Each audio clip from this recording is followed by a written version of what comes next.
എത്ര ദിവസത്തെ കഷ്ടപ്പാടെന്നറിയാം ഈ പൂപ്പിൽ പിടിച്ചുകൊണ്ട് പോയത്. നമ്മുടെ ചക്കക്കാലമായതുകൊണ്ട് ചക്ക ഇങ്ങനെ വരട്ടി വരട്ടി വെക്കാറുണ്ട് കേട്ടോ, പലഹാരങ്ങളൊക്കെ ഉണ്ടാക്കാൻ വേണ്ടിയിട്ടേ.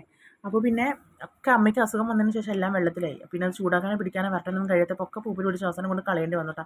രാവിലെ തന്നെ ഹോസ്പിറ്റലിൽ നമ്മൾ പോകണമല്ലോ, അമ്മ അവിടെ തനിച്ചല്ലേ. അപ്പോൾ തൽക്കാലം പെങ്ങളുടെ മോൻ വന്ന് നിൽക്കുന്നുണ്ട്. അപ്പോഴത്തേക്ക് നമുക്ക് വേഗം ഒന്ന് പോകണം. ഞാൻ മക്കളെയും പറഞ്ഞയച്ച് ചേട്ടനെയും പറഞ്ഞയച്ച് പോകണം കേട്ടോ. അപ്പോൾ മോൻ പോയിട്ടുണ്ട്.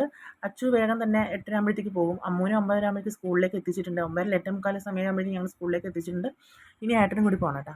സ്കൂളിലെത്തിയതിന് ശേഷം പിന്നെ ഞങ്ങൾ വേഗം പറപ്പിച്ച് അങ്ങോട്ട് വിട്ടു. പിന്നെ ഏട്ടൻ എന്നെ അവിടെ കൊണ്ടാക്കി ഞാൻ കുറച്ച് നേരം ടി വി ഒക്കെ കണ്ടിരുന്നു കേട്ടോ. അപ്പോൾ പിന്നെ ഏട്ടൻ പോയിട്ടുണ്ട്.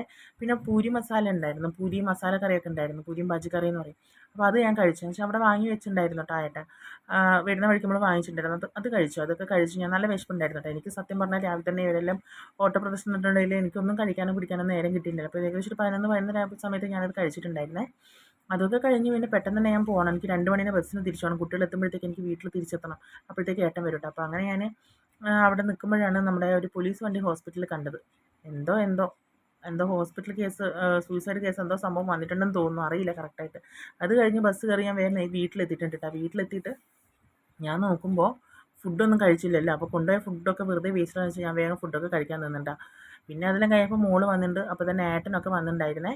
അതൊക്കെ കഴിഞ്ഞ് പിന്നെ ഞങ്ങൾ കുറച്ച് നേരം കഴിഞ്ഞപ്പോൾ പെട്ടെന്ന് ആഗ്രഹം വന്നു നമുക്കെല്ലാം കൂടി പൊതിച്ചോറുണ്ടാലോ എന്ന്. പിന്നെ ചേട്ടൻ ഇന്ന് രാത്രി ബൈസ്റ്റാൻഡറായിട്ട് പോകണമല്ലോ. അപ്പോൾ പിന്നെ ഏട്ടൻ പറഞ്ഞു തന്നാൽ പിന്നെ എനിക്ക് പൊതിച്ചോറാക്കാം, നമുക്ക് പൊതിഞ്ഞിട്ട് കൊണ്ടുപോകാമെന്ന് പറഞ്ഞു.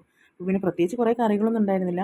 ചോറ്, പുളിയിഞ്ചി, പയറുപ്പേരി, പപ്പടം, പിന്നെ ഒരു മുട്ടയും വെച്ചു. അപ്പോൾ ഇത്രയും സാധനങ്ങളൊക്കെ ഉണ്ട്. ഏട്ടൻ പൊതിയുന്നുണ്ടപ്പോൾ അവർക്കും വേണം. അപ്പോൾ പിന്നെ എല്ലാവർക്കും അങ്ങനെ ആയിക്കോട്ടെ, ഏട്ടൻ എല്ലാവർക്കും കൂടി പൊതിഞ്ഞിട്ടുണ്ട് കേട്ടോ ചോറും കറിയൊക്കെ. അപ്പോൾ ഇന്ന് രാത്രി ഇതാണേ നമ്മുടെ ഭക്ഷണം, പൊതിച്ചോറ്. അപ്പോൾ ഒരാഗ്രഹവും നമ്മുടെ നടന്നു. പിന്നെ ഏട്ടനെന്ത് വിശക്കുമ്പോൾ കൊണ്ടുപോയി കഴിക്കുകയും ചെയ്യാം. അങ്ങനെ. അപ്പോൾ പിന്നെ ഇതൊക്കെയായിരുന്നു ഇന്നത്തെ വിശേഷങ്ങൾ. ഇന്ന് ഏട്ടനാണ് ബൈസ്റ്റാൻഡറായിട്ട് നിൽക്കാൻ പോകുന്നത് രാത്രി നൈറ്റിൽ. അപ്പോൾ പിന്നെ ആൾ പോകാൻ വേണ്ടിയിട്ട് പൊതിഞ്ഞെടുത്തു, അങ്ങനത്തെ ഓരോ കാര്യങ്ങളൊക്കെ ചെയ്തിട്ട് ആൾ പോയിട്ടുണ്ട് കേട്ടോ.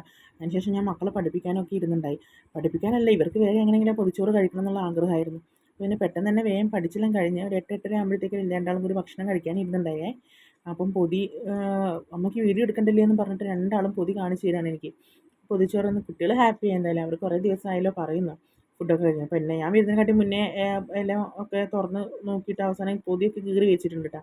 എന്നാലും കുഴപ്പമില്ല, അവർക്ക് എന്തായാലും സന്തോഷമായി, എനിക്കും സന്തോഷമായി. ഞാൻ ചോറൊന്നും നിന്നുണ്ടായിരുന്നില്ല കേട്ടോ. എനിക്ക് നല്ലോണം വിശന്നില്ല. ഞാൻ വൈകിട്ട് വന്നപ്പോൾ ആണല്ലോ ഉച്ചക്കത്തെ ചോറ് കഴിച്ചത്. ഞാൻ കഴിച്ചിട്ടുണ്ടായിരുന്നില്ല. മക്കൾ എന്തായാലും ആസ്വദിച്ച് കഴിച്ചു, രണ്ടാൾക്കും ഇഷ്ടമായി. പിന്നെ പപ്പടം കുറച്ചിങ്ങനെ മുളകിട്ട് വറുത്തിട്ടുണ്ടായിരുന്നു കേട്ടോ. അതൊക്കെ നല്ല ടേസ്റ്റ് ഉണ്ടായിരുന്നു കഴിക്കാൻ വേണ്ടിയിട്ട്. എന്തായാലും രണ്ടാളും ആസ്വദിച്ച് കഴിച്ചു. അത് ഞാൻ നോക്കി നിന്ന്. പിന്നെ ഓരോ പിടി എനിക്കും കിട്ടിയിട്ടാ.